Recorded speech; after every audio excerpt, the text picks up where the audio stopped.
रोज़ हम भगवत गीता से एक श्लोक पढ़ते हैं एंड हमें गाइडेंस मिलती है। सो लेट्स सी आज भगवत गीता से कौन सा श्लोक हमारे लिए आ रहा है। आज श्लोक 19 18 to 19 ऑफ चैप्टर 12। चैप्टर का नाम है डिवोशनल सर्विस एंड उसका श्लोक जो है 18-19 वाला श्लोक है। So let's see.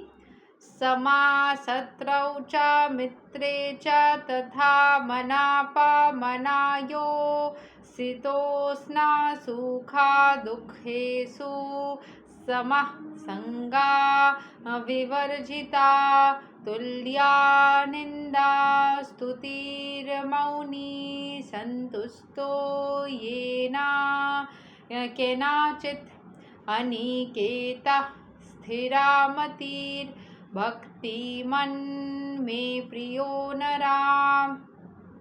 One who is equal to friends and enemies, who is equipoised in honor and dishonor, heat and cold, happiness and distress, fame and infamy, who is always free from contaminating association, always silent and satisfied with anything, who doesn't care for any residence, who is fixed in knowledge and who is engaged in devotional service, such a person is very dear to me. तो भगवान श्री कृष्ण बोल रहे हैं उनका मित्र या उनका प्रिय वो बन जाता है जो अपने मित्रों और शत्रु के प्रति इक्वल बिहेवियर करता है, जो हर एक सिचुएशन में चाहे उसको कोई ऑनर या रिस्पेक्ट दे या उनको डिसरिस्पेक्ट दे, वो इक्वल ही रहते हैं, मतलब उसमें कोई चेंजेस नहीं आती। हैप्पीनेस एंड डिस्ट्रेस, चाहे उनको जैसे मैंने बोला खुशी मिले या ना मिले। Who is always free from contaminating associations, उनको मतलब हैप्पीनेस वाला सिचुएशन या नेगेटिव वाला सिचुएशन या फेम मिले ना मिले, वो हमेशा ही नेगेटिव सिचुएशन से खुद को दूर ही रखते हैं, नेगेटिव सिचुएशंस के करीब नहीं जाते हैं। Always silent and satisfied with anything, who doesn't care for any residence, who is fixed in knowledge, जो किसी रेसिडेंस के लिए या किसी जगह को लेकर के केयर नहीं करते, कैसे भी जगह दे दो रहने के लिए मैं रह लूँगा, ऐसा एटीट्यूड जिनका है। Who is fixed in knowledge and who is engaged in devotional service, जो अपने नॉलेज में बिल्कुल फिक्स रहते हैं एंड डिवोशनल सर्विस को ही करते रहते हैं। Such a person is very dear to me, वैसे इंसान भगवान के अति प्रिय होते हैं। ठीक है, इसके एक्सप्लेनेशन को और भी डिटेल में समझने के लिए आप Bhagavad Gita as it is का श्लोक 18-19 ऑफ चैप्टर 12 के एक्सप्लेनेशन को पढ़ सकते हैं। एंड अभी के लिए मैं तो पढ़ देती हूँ, समझा देती हूँ, बट आप चाहे तो पूरा चैप्टर को ही पढ़ सकते हैं, समझ सकते हैं कैसे भक्ति आपको करना चाहिए, किस तरीके से भगवान को सर्विस करना चाहिए, उसके बारे में बताया गया है। सो डिवोटी जो है वो हमेशा बैड एसोसिएशन से खुद को दूर रखता है। कभी कभी वो उसको कोई प्रेज कर देता है तो कभी कभी नेगेटिव बोल देता है, पर उसका जो मतलब क्योंकि ह्यूमन सोसाइटी वैसे ही काम करती है, पर वो उस चीज़ से अफेक्ट नहीं होता है। और डिवोटी जो कि ट्रांसेंडेंटल मतलब स्पिरिचुअल एनर्जी से घिरा हुआ है, वो हमेशा ही शांत रहता है। He does not speak of anything but the topics about Krishna, वो किसी और दूसरे टॉपिक पे बात नहीं करता, सिर्फ कृष्ण के बारे में बात करता है। ही इज़ वेरी पेशेंट, वो बहुत शांत है। ही therefore he is called silent. Silent does not mean that one should not speak. Silent means that one should not speak nonsense. मतलब जब ज़रूरत है तब वो बात करता है, जो ज़रूरी नहीं है उस टॉपिक पे बात नहीं करता है। One should speak only of essentials, and the most essential speech for the devotee is to speak for the sake of the Supreme Lord. A devotee is happy in all conditions. Sometimes he may get very sometimes कहा गया ही में get very palatable food stuffs, बहुत अच्छे अच्छे खाना उसको मिल सकते हैं।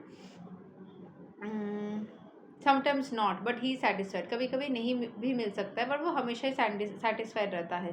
ही may sometimes live underneath a tree, कभी कभी वो एक पेड़ के नीचे भी रह सकता है। And he may sometimes live in a very palatial building. He is attracted to neither, लेकिन वो किसी से भी अट्रैक्टेड नहीं है। कभी कभी उसको बड़ा महल भी मिल सकता है, कभी उसको छोटा सा पेड़ मिल सकता है रहने के लिए, और उसको कोई भी चीज़ ना अफेक्ट नहीं करती। चाहे उसको बड़ा मैंशन दे तो रहने के लिए, तब भी वो अच्छा फील करेगा, उसको पेड़ के नीचे भी रहना दो तब भी वो अच्छा फील करेगा, उसको फ़र्क ही नहीं पड़ता कहाँ वो रह रहा है उस बात से। A devotee is happy in all conditions, ठीक है। ही में समटाइम्स, ये तो हमने पढ़ा, he is called fixed because he is fixed in his determination and knowledge. We may find some repetition in the descriptions of the qualifications of a devotee.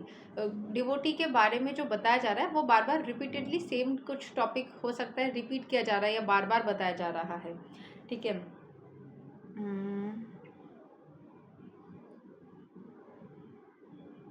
But this is just to emphasize, क्यों, लेकिन ये सिर्फ emphasize करने के लिए है। Emphasize the fact that a devotee must acquire all this qualifications. Devotee के अंदर ये सारे क्वालिफिकेशंस रहना चाहिए, ठीक है। बार बार ये सारी चीज़ें एक्सप्लेन किया जा रहा है, बोला जा रहा है। दूसरे भी किसी एक चैप्टर में ये सारे टॉपिक्स के बारे में बोला गया है, मुझे एग्जैक्ट श्लोक या चैप्टर नहीं याद आ रही है, बट ज़रूर इसमें बोला गया, ये बात याद है। ये इसलिए बोला जा रहा है बिकॉज ये बहुत इंपॉर्टेंट है। Without good qualifications one can not be a pure devotee. ये सारे क्वालिफिकेशंस के बिना कोई एक प्योर डिवोटी बन ही नहीं सकता। हराव अभक्तस्या कुतो महाद्गुणा। One who is not a devotee has no good qualifications. One who wants to be recognized as a devotee should develop the good qualifications. Of course, he does not extraneously endeavor to acquire these qualifications, but engagement in Krishna consciousness and devotional service automatically helps him develop them. जब Krishna consciousness में हम रहते हैं या devotional service को करते हैं तो हमारी वो सारी जो मतलब बोलते हैं ना क्वालिटीज़ है वो हमारे अंदर से निकल करके आती है, ठीक है। सो ये है भगवद गीता का आज का श्लोक।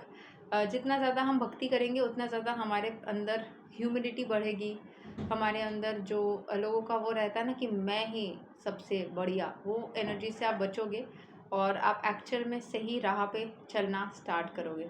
Okay, so this is the explanation. अगर आपको, जैसे मैंने पहले भी बोला, कोई स्पेसिफिक श्लोक के बारे में जानना है तो ज़रूर से आप मुझे श्लोक का नाम या श्लोक मेंशन कर सकते हैं, चैप्टर का नाम मेंशन कर सकते हैं। हम उस दिन वो वाले श्लोक को ज़रूर कवर कर सकते हैं, पर उसके लिए पहले आपको भगवद गीता पढ़नी पड़ेगी, समझने की कोशिश करनी पड़ेगी। जब नहीं समझ में आएगी तब मेरी बारी आएगी, ठीक है। Thank you so much. Hare Krishna, Radhe Radhe, जय श्री राम।